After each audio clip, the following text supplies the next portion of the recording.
Last year's Dillon's Rolling Western offered a unique take on the tower defense genre, giving you direct control over a character instead of the usual godlike perspective. It was basically the Pikmin of tower defense games, and now the series is back for round 2 with The Last Ranger. Now, in case you haven't played the first game, which I really enjoyed despite a few problems, here's a quick rundown of how the gameplay works in The Last Ranger. You play as an armadillo called Dillon, who travels town to town in order to protect them from an attacking rock army over a period of 3 days each. Now, each day is made up of 2 halves. You'll spend the first half exploring the area in search of money and minerals, which you can use to build up the town's defenses, like reinforcing the entry gates or equipping the nearby gun towers with a variety of weapons. But you'll want to move quickly as you won't have much time before dusk hits when the rock monsters attack, and they'll put your town's defenses to the test. Now, those defenses alone won't be sufficient to protect the town. Instead, you'll have to race around the landscape and attack the enemy groups head-on too.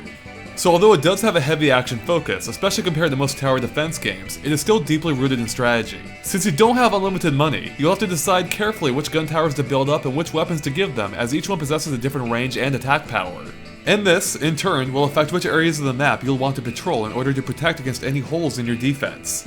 Okay, so if you did indeed play the first game, this probably all sounds really familiar, and that's probably because this game is extremely similar to the first one, especially at first. But as you venture deeper into the game, it does add a few new gameplay mechanics that help mix things up a bit.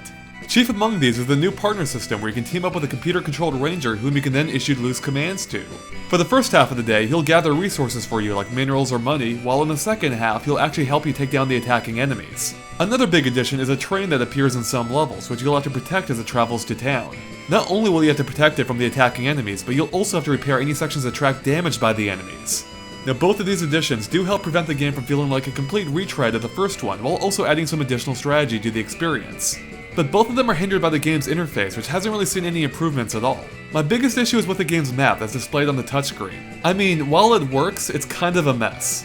The icons are too small, it's not always clear what's happening, and the map itself is poorly proportioned. If you zoom out all the way, it's really hard to see what's going on, but if you zoom in too close, you simply won't be able to see most of the world, which is a huge problem. In fact, finding things in general is kinda tricky this time. Some kind of compass on the top screen, or a HUD in general showing points of interest to go a long ways in easy navigation so you don't have to constantly switch between the 2 screens.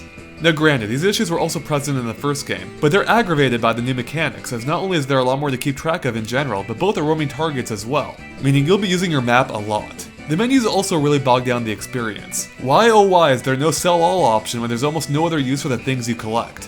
Plus, accessing any of the options that you'd want to during actual gameplay is more cumbersome than it should be. Let's say you want to check something out on the map, such as how a gun tower is holding up, which is something you might find yourself doing pretty often. You first have to tap an icon on the touchscreen to open the menu. If the option you want isn't displayed, you'll then have to tap the arrows in the top left corner to cycle through them. Now we can tap on the map option, which we can then tap on the tower we want the 411 on, and you'll have to repeat these steps every time you want to check something that's going on. With all that being said, I still really enjoy The Last Ranger. It's a supremely satisfying experience when you successfully pull off a mission, though conversely, it can also be an extremely frustrating one. Because if you fail any particular day, you'll have to redo about 20 minutes of gameplay at least. And that's a best case scenario. Because if you made mistakes from day one that compounded throughout the entire mission, then you might have to start the whole thing over from scratch, which can cost you more than an hour. Ultimately, while there's more to do in Dillon's Rolling Western, The Last Ranger, than his predecessor, I wouldn't actually consider it a better experience, especially if you've already played the first one. While it's certainly improved in some areas, like the much smoother frame rate, the interface issues really interfere with an experience that I've already mostly enjoyed before, just minus a few additions.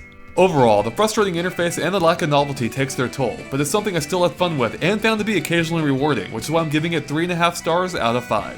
Thanks for watching, and make sure to stay tuned to GameXplain.com for more reviews and other things gaming too.